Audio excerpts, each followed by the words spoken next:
Welcome to சாயேஷ்ண Vidyalaya. இன்றைய திருக்குறள் பொறிவாயில் ஐந்தவித்தான் பொய்த்தீர் ஒழுக்க நெறி நின்றார் நீடு வாழ்வார்.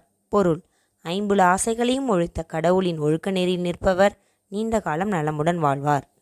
இயல் 6 கவிதை பேழை வளம் பெருகுக தகடூர் யாத்திரையில் இடம்பெற்றக்கூடிய இந்த நூல் பகுதி. அடுத்தது மழைச்சோறு, பதிப்பாசிரியர் ஆ. கௌரன். உரைநடை உலகம், இதில் கொங்கு நாட்டு வணிகத்தை பற்றி பார்க்க போகிறோம். விரிவானத்தில் காலம் உடன் வரும். எழுதியவர் கன்னிவாடி சீரங்கராயன் என்கிற சிவகுமார். இலக்கணத்தில் புணர்ச்சி பார்க்க போகிறோம். இயல் 6 கவிதை பேழை வளம் பெருகுக இடம்பெற்றுள்ள பாடல் தகடூர் யாத்திரையை சார்ந்தது. பாடல்: பெருநீரால் வாரி சிறக்க இருநிலத்து இட்ட வித்து எஞ்சாமை நாறுக நாரார முட்டாது வந்து மழை பெய்க பெய்தபின் ஒட்டாது வந்து கிளை பயில்க அக்கிளை பாழ்வார் பிஞ்சு பிறைஞ்சி கதிரீன அக்கதிர் ஏர்கெழு செல்வர் களம் நிறைக அக்களத்து போர் எல்லாம் காவாது வைகுக போரின் உருகெழும் ஓதை வெறி படையொடு நாரை பிரியும் விளைவயல் யானர்த்தாக அவன் அகன்றலை நாடே என்பது பாடல். சொல்லும் பொருளும்: வாரி வருவாய், எஞ்சாமை குறைவின்று, முட்டாது தட்டுப்பாடின்றி, ஒட்டாது வட்டமின்றி, வாட்டமின்றி, வைகுக தங்குக, ஓதை ஓசை, வெறி அஞ்சி, யானர். புது வருவாய். தகடூர் யாத்திரை பாடல்கள் எந்த மன்னனை பற்றி பாடுகிறது? சேர மன்னர். தகடூர் எவ்வாறு அழைக்கப்படுகிறது? தர்மபுரி. தகடூர் யாத்திரை நூலின் சில பாடல்கள் டேஸ் என்ற தொகுப்பு நூலில் கிடைக்கின்றன. புறத்திரட்டு. மதிப்பீடு: என் நண்பன் செய்த தொழிலில் அவனுக்கு டேஸ் பெருகிற்று. வாரி. அக்களத்து என்பதனை பிரித்தெழுத கிடைப்பது ஆ கூட்டல் களத்து. கதிர் கூட்டல் ஈன என்பதை சேர்த்தெழுத கிடைப்பது கதிரீன. கவிதை பேழை மழைச்சோறு. மழை பொய்த்ததால் மழை சோற்றுக்காக மக்கள் வருந்தி எத்தனை நாள் பாடி வழிபாடு செய்வர்? 3 முதல் 5 நாட்கள். கொடிய பஞ்சத்தை காட்டும் அடையாளமாக உப்பில்லாத சோற்றை ஒவ்வொரு வீடாக வாங்கி பகிர்ந்து உண்பர். இதனை கண்டு வானம் மனமிறங்கி மழை பெய்யும் என்பது மக்கள் நம்பிக்கை. இதனை டேஸ் நோன்று என்பர். மழைச்சோற்று நோன்பு. கொங்கு நாட்டு மழைச்சோற்று வழிபாடு எனும் கட்டுரை இடம்பெற்றுள்ள நூல் பழந்தமிழர் வழிபாட்டு மரபுகள். பழந்தமிழர் வழிபாட்டு மரபுகள் என்ற நூலின் பதிப்பாசிரியர் ஆ. கௌரன். கனத்த மழை என்பதன் பொருள் பெருமழை.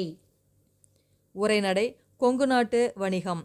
திரைகடல் ஓடியும் திரவியம் தேடு என்பது பழமொழி. தமிழகத்தை சேர சோழ பாண்டியர்களுக்கு உரியதாக கூறும் நூல்கள் தொல்காப்பியம், சங்க இலக்கியங்கள். வன்புகழ் மூவர் தன்பொழில் வரைப்பு என்பது என்று வரிகள் இடம்பெற்றுள்ள நூல் தொல்காப்பியம். மூவேந்தர் குறித்த செய்திகள் இடம்பெற்றுள்ள நூல்கள் வால்மீகி ராமாயணம், மகாபாரதம், அர்த்த சாஸ்திரம், அசோகர் கல்வெட்டு.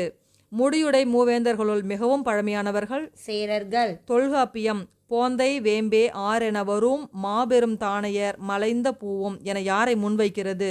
போந்தை என்பது சேரர்.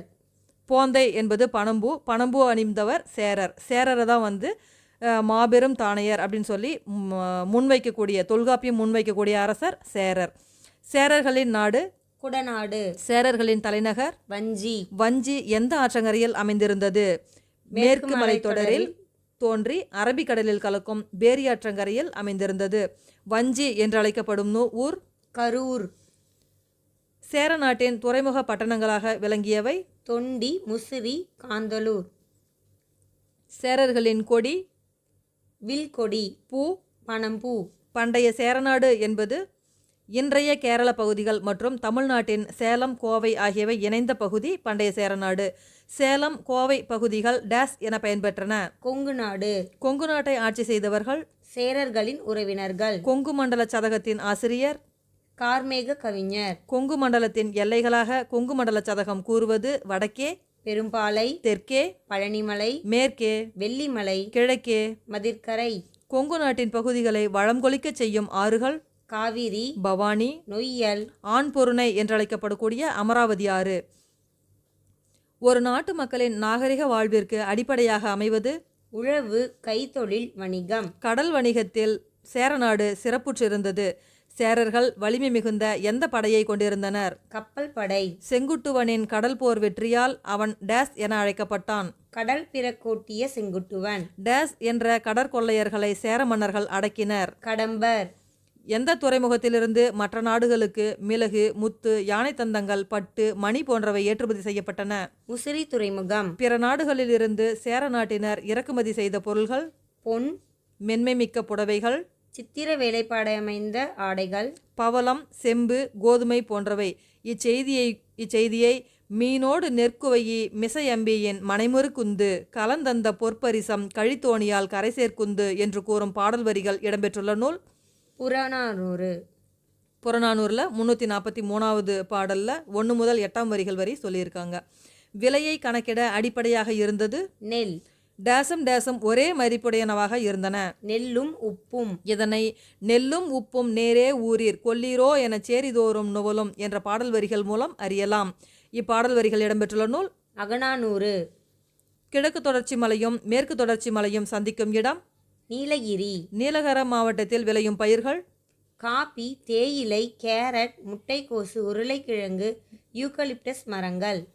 நீலகிரி மாவட்டத்தில் உள்ள தொழிற்சாலைகள் புகைப்பட சுருள் தயாரிப்பு தொழிற்சாலை, துப்பாக்கி வெடிமருந்து தொழிற்சாலை, தைல மரம் அதாவது யூக்கலிப்டஸ் எண்ணெய் தொழிற்சாலை, தேயிலை தொழிற்சாலை போன்றவை. கோயம்புத்தூர் இது என்ற பெயர் மருவி எந்த பெயர் மருவி கோயம்புத்தூர் என வழங்கப்படுகிறது? கோவன் புத்தூர். கோவையில் பயிரிடப்படுபவை நெல், வாழை, கரும்பு, காய்கறிகள், பூக்கள். கோவையில் உள்ள தொழிற்சாலைகள் பஞ்சாலைகள், நூற்பாலைகள், மின்சார பொருட்கள், எந்திரங்கள், வீட்டு உபயோக பொருட்கள். மின்சார பொருட்கள், எந்திரங்கள், வீட்டு உபயோக பொருட்கள் ஆகியவை தயாரிக்கக்கூடிய தொழிற்சாலைகளும் பஞ்சாலைகளும் நூற்பாலைகளும் கோயம்புத்தூரில் இடம்பெற்றிருக்கின்றன. திண்டுக்கல் டேஸ் உற்பத்தியில் தமிழ்நாட்டில் முதலிடம் வகிக்கிறது. மலர் உற்பத்தியில் சிறந்து விளங்குவதால் திண்டுக்கல் டேஸ் என சிறப்பிக்கப்படுகிறது. தமிழ்நாட்டின் ஹாலந்து. திண்டுக்கல் மாவட்டத்தில் உள்ள தொழிற்சாலைகள் அரிசி, தோல், பூட்டு தொழிற்சாலைகள். திண்டுக்கல் மாவட்டத்தில் டேஸ் சேலைகள் புகழ்பெற்றவை. சின்னாளப்பட்டி, சுங்குடி சேலைகள். ஈரோடு மாவட்டம். ஈரோடு பரப்பளவில் தமிழ்நாட்டில் எத்தனையாவது பெரிய நகரம்? 2வது பெரிய நகரம். தமிழ்நாட்டில் மஞ்சள் சந்தை நடைபெறும் மாவட்டம் ஈரோடு.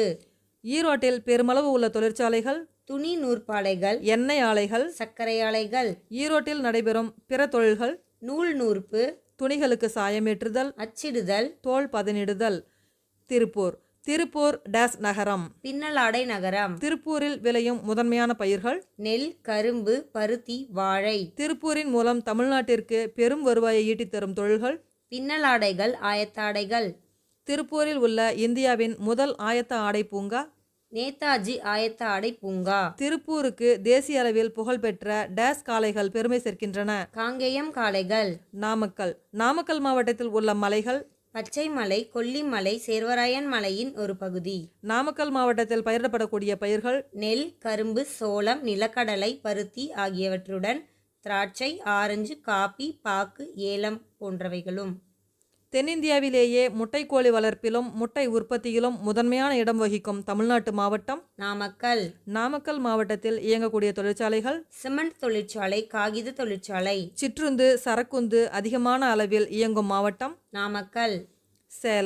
சேலம் டேஸ் நகரம் என்ற சிறப்பு பெயர் கொண்டது. மாங்கனி நகரம். இந்தியாவிலேயே அதிகளவு ஜவ்வரிசி உற்பத்தி நடைபெறும் மாவட்டம் சேலம். தமிழ்நாட்டிலேயே கைத்தறிவு நெசவு அதிகம் உள்ள மாவட்டம் சேலம் மாவட்டத்தில் பெருமளவு நடைபெறும் தொழில்கள் மற்றும் தொழிற்சாலைகள் பால் பண்ணை தொழில், முலாம் பூசும் தொழில், ரசாயன பொருள் தயாரிக்கும் தொழிற்சாலை, அலுமினியம் தயாரிக்கும் தொழிற்சாலை, சந்தன எண்ணெய் தயாரிக்கும் தொழிற்சாலை, வனஸ்பதி டால்டா தயாரிக்கும் தொழிற்சாலை. ஏற்காடு டேஸ் என அழைக்கப்படுகிறது. ஏழைகளின் ஊட்டி. இது சேலம் மாவட்டத்தில் இருக்கு. கரூர் டேஸ் என்று அழைக்கப்படுகிறது. வஞ்சி மாநகரம். கரூரை தமிழகத்தின் முதன்மையான உள்நாட்டு வணிக மையமாக குறிப்பிட்டவர் தாலமி. இவர் கிரேக்க அறிஞர். டேஸ் ஆடைகளுக்கு பெயர் பெற்ற மாவட்டம் கரூர். கைத்தறி நெசவு ஆடைகளுக்கு.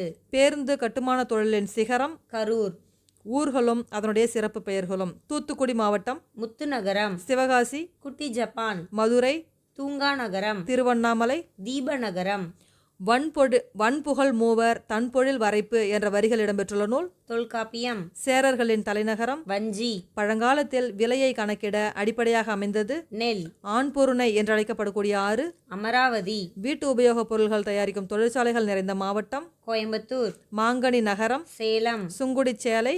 சின்னாளப்பட்டி. திண்டுக்கல். சேரர்களின் நாடு கொங்கு நாடு. பின்னலாடை நகரம் திருப்பூர். தமிழ்நாட்டின் ஹாலந்து. திண்டுக்கல். இயலாறு விரிவானம் காலம் உடன் வரும். எழுதியவர் ஸ்ரீரங்கநாயன் சிவகுமார்.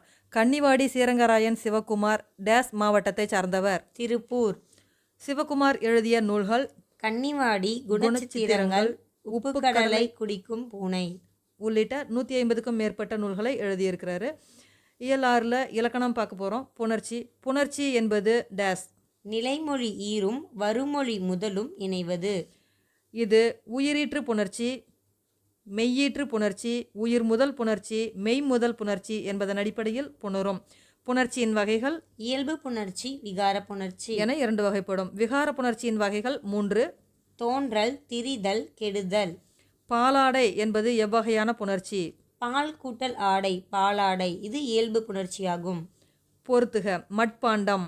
திரிதல் விகாரம். மரவேர். கெடுதல் விகாரம். மணிமுடி. இயல்பு புணர்ச்சி. கடைத்தெரு. தோன்றல் விகாரம். நிலக்கரி.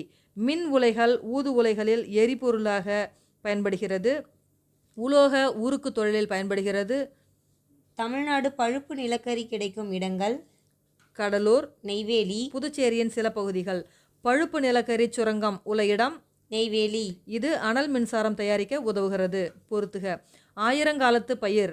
நீண்ட காலமாக இருப்பது. கல்லில் நார் உரித்தல் என்பது இயலாத செயல். கம்பி நீட்டுதல் என்பது விரைந்து வெளியேறுதல். காணல் நீர் என்பது இருப்பது போல் தோன்றும் ஆனால் இருக்காது. கண்ணை மூடிக்கொண்டு என்பது ஆராய்ந்து பாராமல்.